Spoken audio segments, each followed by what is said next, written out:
Assalamualaikum, salam hormat, selamat pagi. Anda menyaksikan Niaga Awani bersama saya Haris Ashraf Hasnan. Kita akan bawakan pelbagai laporan terutamanya berkait dengan ekonomi, juga menjelang sambutan Aidilfitri dan sepanjang Ramadan ini berkenaan dengan kos sara hidup dan sebagainya. Dan sudah tentu untuk waktu ini kita nak mulakan berkaitan dengan isu kebankrapan, di mana jumlah kes kebankrapan yang direkodkan pada tahun lepas menurun kepada 5,695 berbanding 6,554 kes pada 2021. Demikian kata Menteri Pembangunan Usahawan dan Koperasi Datuk Iwan Benedict. Menurutnya, ia susulan pindaan peruntukan perenggan 5/1/A Akta Insolvensi 1967 atau Akta 360 melalui Akta Insolvensi Pindaan 2020 atau Akta 1624 yang menaikkan nilai had minimum keberhutangan kepada RM100,000. Dalam pada itu, ekonomi Malaysia diunjurkan berkembang perlahan kepada 3.5% pada suku kedua tahun ini, lebih rendah daripada anggaran 5.1% pada suku pertama, di mana ia merupakan unjuran yang dibuat oleh Kenanga Investment Bank Berhad. Dua perkara ini adalah perkara yang cukup penting dan saling berkait rapat. Untuk mengulas lanjut berkenaan perkara ini bersama dengan saya menerusi Google Meet, Profesor Dr. Jomo Kwame Sundaram, pakar ekonomi. Prof, bercakap soal kebankrapan dan juga pemulihan ekonomi, apa yang boleh kita faham dalam konteks kebankrapan dan juga pemulihan ekonomi ini? Kerana memang secara teori ataupun secara statistiknya kita nampak angka yang merekodkan kebankrapan ini menunjukkan penurunan. Tetapi secara realitinya, apa yang boleh kita faham tak kala kita berdepan dengan cabaran ekonomi pada tahun 2023 ini, Doktor? Terima kasih Haris. Assalamualaikum. Dan saya rasa dalam memikirkan soal muflis ataupun kebankrapkan ini, kita harus ingat dua perkara. Ya. Yang pertama, undang-undang kebankrapan yang kita pakai di Malaysia ni banyak dipengaruhi oleh sistem British, ya, yang banyak memikirkan soal utang, sama ada utang itu dijelaskan ataupun tidak, dan ini yang biasanya akan membawa kepada kebankrapan. Tapi kalau kita lihat misalnya undang-undang di tempat lain, misalnya di Amerika Syarikat, kebankrapan itu memberi satu taraf kepada perusahaan ataupun badan berkenaan untuk mengatasi faktor-faktor yang menyebabkan kebankrapan itu, untuk membolehkan perusahaan berkenaan ataupun badan berkenaan menjadi sesuatu yang lebih viable, yang boleh bergerak, yang boleh berurus niaga dan sebagainya.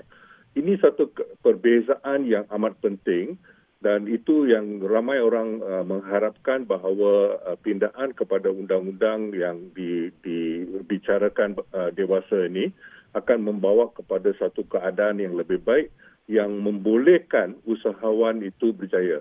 Namun demikian, dengan undang-undang yang ada sekarang, kalau kita lihat apa yang telah berlaku, saya rasa dalam jangka 1-2 tahun ini sebenarnya tidak begitu berguna. Ya. Kalau kita lihat trend yang lebih lama itu, saya rasa kita harus memikirkan trend lebih lama. Kalau kita lihat misalnya dewasa ini, ekonomi dunia, dan oleh kerana ekonomi Malaysia ini merupakan sebuah ekonomi yang terbuka, ekonomi Malaysia juga dalam keadaan yang agak muram sejak lebih kurang 2008, ya, sejak krisis kewangan global. Ya. Dan ini menyebabkan banyak perusahaan-perusahaan menghadapi kesulitan. Tetapi dewasa ini, terutama sekali dengan pandemik COVID-19 dan selepas dan bersamaan dengan itu, kita dapati usaha-usaha Amerika Syarikat untuk bertindak dengan apa yang dianggap musuh mereka di China dan di Rusia itu. Mereka mengambil tindakan-tindakan tertentu bersama dengan sekutu-sekutunya seperti Jepun dan sebagainya, dan ini menyebabkan apa yang berlaku dulu, ya, apa yang dikatakan globalisasi dan sebagainya, sudah terbantut. tidak seperti dulu. Dan ini juga merupakan satu pukulan besar terhadap apa yang dikatakan bekalan, ya, bekalan dan kita akibatnya kita dapati bahawa bekalan-bekalan itu juga boleh dikatakan tidak seperti dulu, dan ini menyebabkan banyak perusahaan-perusahaan yang bergantung kepada bekalan-bekalan demikian itu menghadapi pukulan. Jadi kita dapati misalnya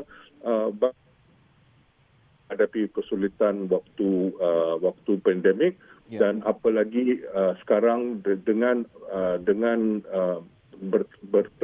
bertambah teruknya apa yang dikatakan perang dingin yang kedua, ya, antara Amerika Syarikat dengan China dan Rusia, kita dapati kesannya besar kerana ekonomi kita di Asia Tenggara ini agak kebanyakan terbuka satu, dan banyak ada bersangkut paut dengan negeri China, ekonomi China. Jadi kalau ada pukulan terhadap pengeluaran China, itu juga sampai kepada kita, dan ini menyebabkan syarikat-syarikat termasuk perusahaan-perusahaan yang kecilan dan terutama sekali perusahaan sederhana menghadapi kesulitan yang tidak dijangka lah, boleh dikatakan, kerana sekarang bukan keadaan seperti dulu, ya, akibat daripada dua faktor itu, pandemik dengan apa yang dikatakan sanctions ataupun tindakan-tindakan politik yang diambil terhadap musuh politik mereka.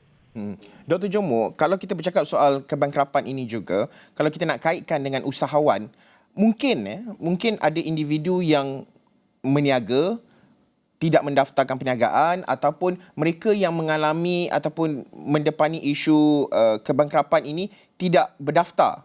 Jadi, adakah angka dan juga statistik ini boleh kita katakan telus sepenuhnya, ataupun mungkin ada individu-individu yang mungkin kita anggap mereka ni sebagai terpinggir keluar daripada statistik cerapan yang dilakukan ini? Pandangan Dr. Jomo. Memang apa yang ditimbulkan hari itu benar, ya, kita dapati ramai peniaga-peniaga yang kecilan, ya, yang apa yang dikatakan perusahaan mikro, ya, ramai yang tidak berdaftar, berurus niaga secara bersendirian menggunakan nama sendiri, tidak ada perusahaan, dan ini sesuatu sudah menjadi kelaziman, ya, dalam masyarakat kita untuk perusahaan-perusahaan kecilan. Mereka tidak dapati ada kelebihan itu. Tetapi saya rasa ini tidak banyak berubah dewasa ini, dan kita tidak boleh menekankan itu sebagai satu faktor yang menyebabkan angka-angka itu tidak mencerminkan keadaan sebenar. Dr. Jomo, tadi doktor ada menyebut berkenaan dengan pemulihan ataupun apa yang berlaku di China berkait rapat dengan Malaysia. Sudah tentu Malaysia sebagai sebuah ekonomi terbuka. Tetapi Bank Dunia memaklumkan bahawa pemulihan yang sedang berlaku di China pada ketika ini berada pada tahap yang baik. Apa unjuran ataupun bagaimana kita boleh anggarkan dalam suku, sama ada suku kedua maupun dalam tempoh separuh pertama tahun ini, termasuk juga separuh kedua tahun ini juga. Bagaimana kita boleh jangkakan dari segi prospek pemulihan ekonomi China yang dianggap baik pada ketika ini, tetapi perang dingin yang sedang berlaku secara umumnya bagaimana, Dr. Jomo?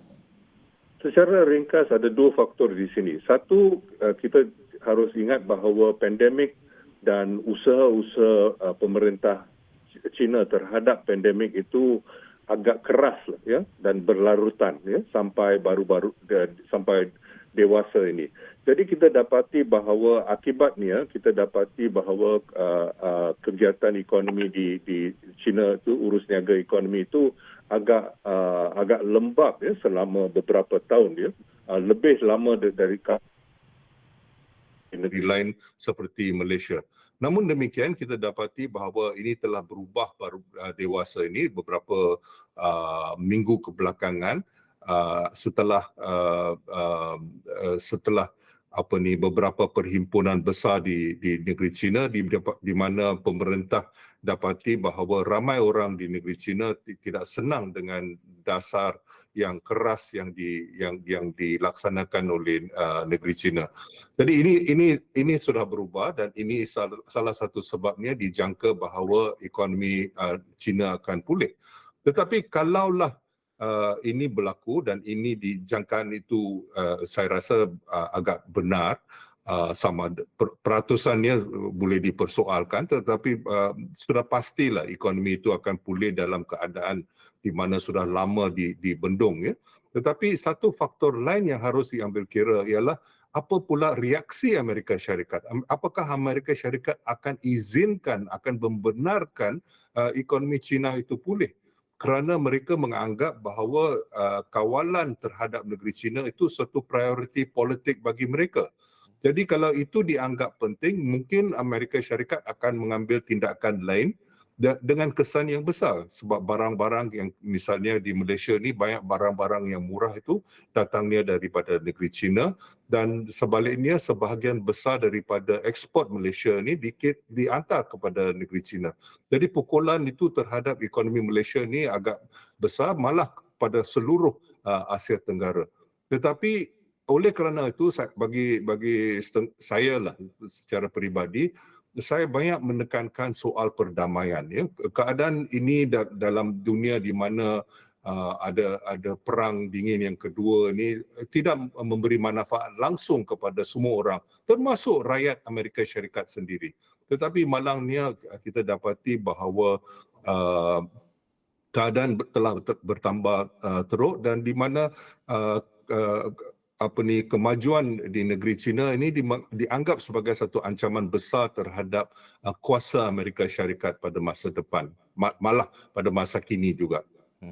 Ya, Profesor Dr. John Muhammad Sundaram, sudah tentu kita tak banyak masa. InsyaAllah dalam sesi-sesi yang akan datang, kita akan diskusi lagi menjurus kepada isu-isu semasa. Terima kasih sekali lagi Profesor Dr. John Muhammad Sundaram, pakar ekonomi, mengulas berkenaan dengan isu berkait dengan kebangkrapan dan juga ekonomi, bagaimana secara keseluruhannya perang dingin yang berlaku antara Amerika Syarikat dan juga China serta Rusia ini antara perkara yang cukup penting untuk kita telitikan. Niaga awal ni kita nak berhenti rehat seketika. Kita akan bersambung semula selepas ini.